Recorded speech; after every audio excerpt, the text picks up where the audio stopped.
Woman faces jail after pleading guilty to kidnapping infant twins in Ohio.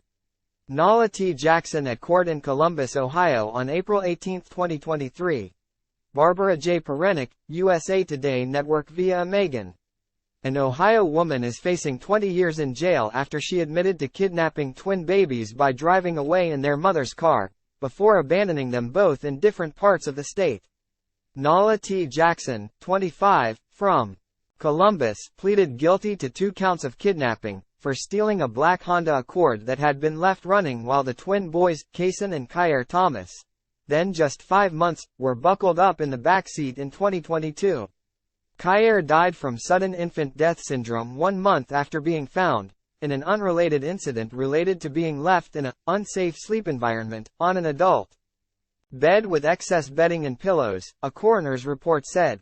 The case sparked a huge police operation across Ohio and 5 neighboring states, with the FBI and Ohio State Highway Patrol assisting. This community watched in horror as Nalah Jackson preyed on 2 vulnerable babies. Today, she admitted her crime and agreed to spend 20 years in prison for her actions, U.S. Attorney Kenneth L. Parker said in a statement on Wednesday. At about 10 p.m. on December 19, 2022, Jackson walked out of a pizza restaurant in Columbus and took the car as the boy's mother was in the same restaurant picking up a takeaway order. Jackson drove to several locations across western Ohio for the next few hours, the attorney's office said, before she arrived at Dayton International Airport close to 3 a.m. The next morning, she went inside the airport, then appeared to forget where she'd left the car, attempted to hire an Uber to try to find it, before eventually returning and driving off at high speed toward Indianapolis with just one of the babies in the car.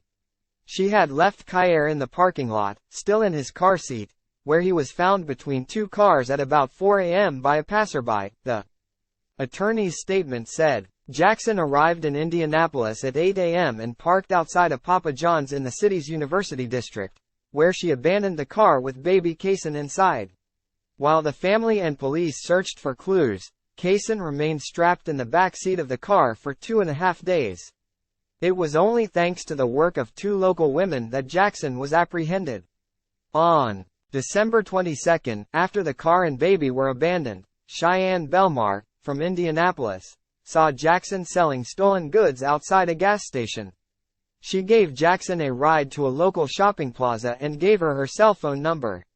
Belmar, last year, told NBC News affiliate WCMH Columbus that she saw social media posts about the case and recognized Jackson as the main suspect. Along with her cousin, Mecca Curry, she sought to confirm this was the alleged kidnapper and find the then still missing baby. They traced Jackson to a residence via a phone number she had used to call one of the pair, then drove her to various stores in the hope she would steal something and they could call the police, Belmar said. After this didn't work, Curry was able to tell police the location of their car. With Jackson inside, by pretending to phone her boyfriend, giving details of where they were, according to the U.S. Attorney's Office statement. The police arrived and arrested Jackson, who provided a false name, letting the 2 women go without interviewing them. Undaunted, the 2 women carried on their attempts to find the missing baby. They found a bus timetable that Jackson had left in the backseat of their car, which led them to search along a bus route near the university. At first they found nothing and worsening conditions due to an oncoming snowstorm convinced them to head home. However, they decided to get some food first and when pulling into a local pizza restaurant they noticed a black Honda Accord parked outside the nearby Papa John's. The driver's door was open, and in the back seat was baby Kason. Due to an overwhelming foul smell coming from the car, and the silence of the baby, one of the women screamed, assuming the baby was deceased, the attorney said. Upon hearing the scream, the baby alerted and began crying. One of the women removed the baby from his car seat and began comforting him. The boy was taken to a local hospital and treated for dehydration, heart abnormalities and extreme diaper rash. Belmar and Curry received gift cards for their children from the Orange Hearts for Mackenzie Foundation, a nonprofit that provides mentorship and funding for young entrepreneurs of color, named after Columbus teen who died in 2021.